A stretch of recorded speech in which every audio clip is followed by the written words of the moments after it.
what got you into entrepreneurship? I just want to know because personally, business is always something I wanted to do. I'm working on my career right now, but I always want to start something on the side, getting into that business, world.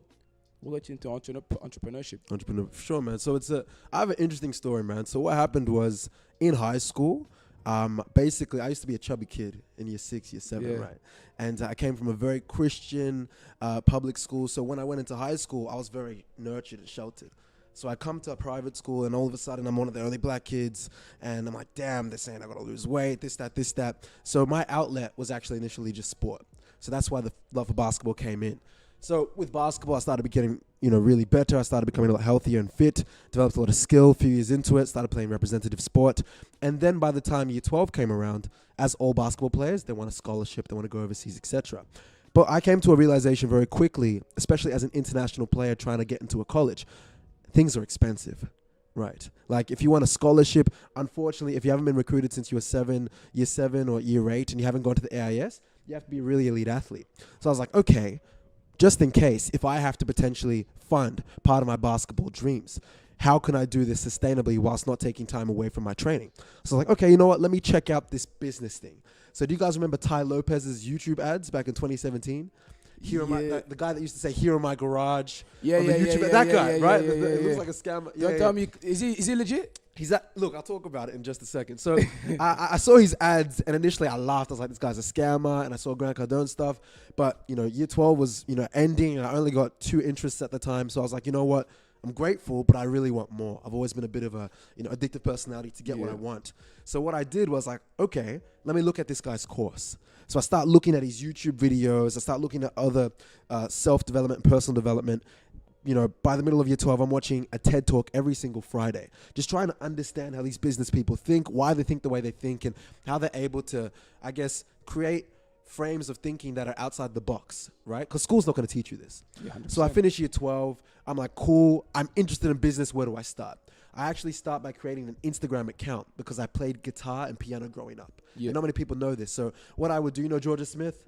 Yeah. I would learn her songs on guitar, and then I'd record it, and then I'd be like, okay, sweet, let me put this on YouTube so I can monetize it. And I built an Instagram following really quickly. I was like, okay, cool, but it wasn't fast enough for me. Yeah. I finished year 12. I'm trying to get to the States quickly. Like, I'm not trying to build a YouTube and Instagram account for 2 years. So you're doing this all to get into college? I'm doing this all to just have money, just in case. You want to go to college? What if I want to go D1, D2? Yeah. Because I wasn't good enough to get that attention straight away. Yeah. So anyway, long story short, I'm like, this is too slow. So I actually hop in to another business venture, but I'm still very curious at this time of how social media works.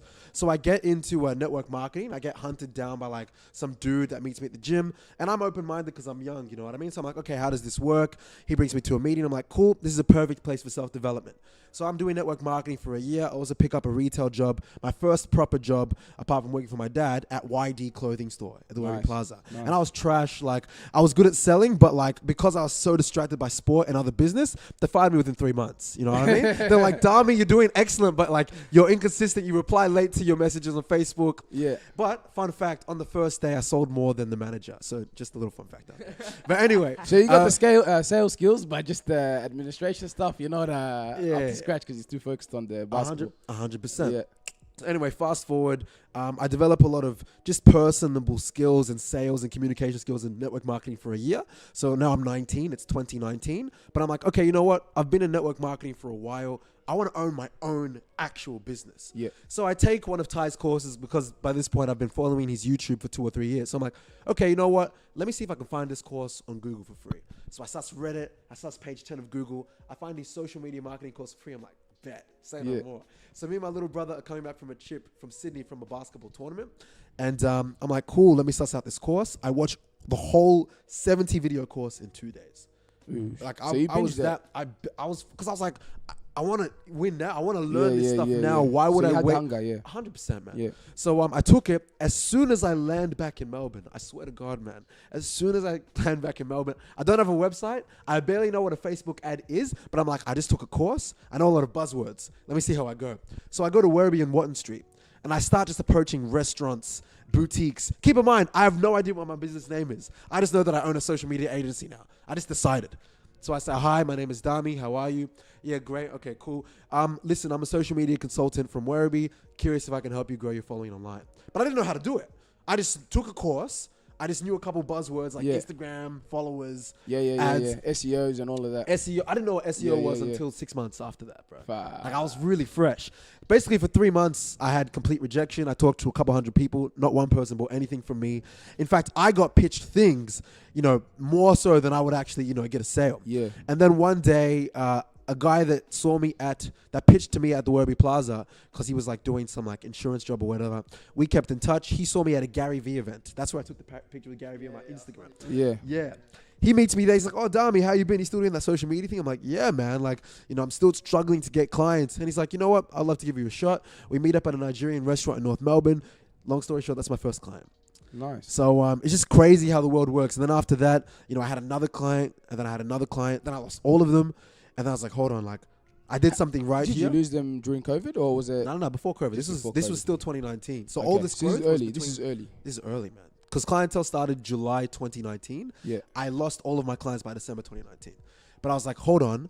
I'm understanding how things work. Let me just plan for 2020. So then as soon as 2020 rolled around, I was just executing ruthlessly. I was going to Starbucks, bringing my big whiteboard, planning. Starbucks actually had to kick me out once because I wasn't spending money on their drinks. I was just using their space to plan. So they politely kicked me out. And then 3 months later, man, I was fortunate enough to get in the paper just because I built so much momentum. Yeah. And the rest was history, man. So. And how many clients do you have now under you for the social media agency? I've managed. Okay, so I have two agencies. Since that time of 2019. Or 2020. 2020, we could say. Once you establish yourself. How many clients have you managed? 50 to 90 maybe. That's a lot, man. Yeah. But now I'm more focused on doing. Congratulations. I appreciate it, my brother. Really do. Now I'm focused more on MRR. And what MRR is, monthly recurring revenue. Yep. So my focus now is having clients that are actually going to kind of stick, almost like a phone plan, that are going to stick with us for 6 to 12 months.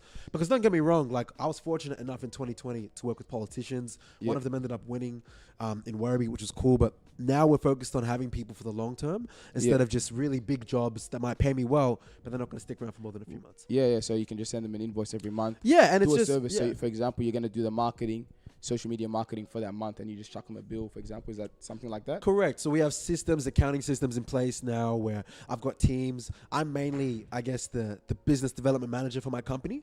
But at this stage, we have people that will actually do the execution of the service, whether it's social media, SEO, Google Ads. Yeah. And we have a sales guy for our dental agency as well. So. And how many employees do you have working with you? So the contractors. Yeah. I have one employee, which is a sales guy, but I'm managing in my marketing agencies maybe about 10 to 15 people.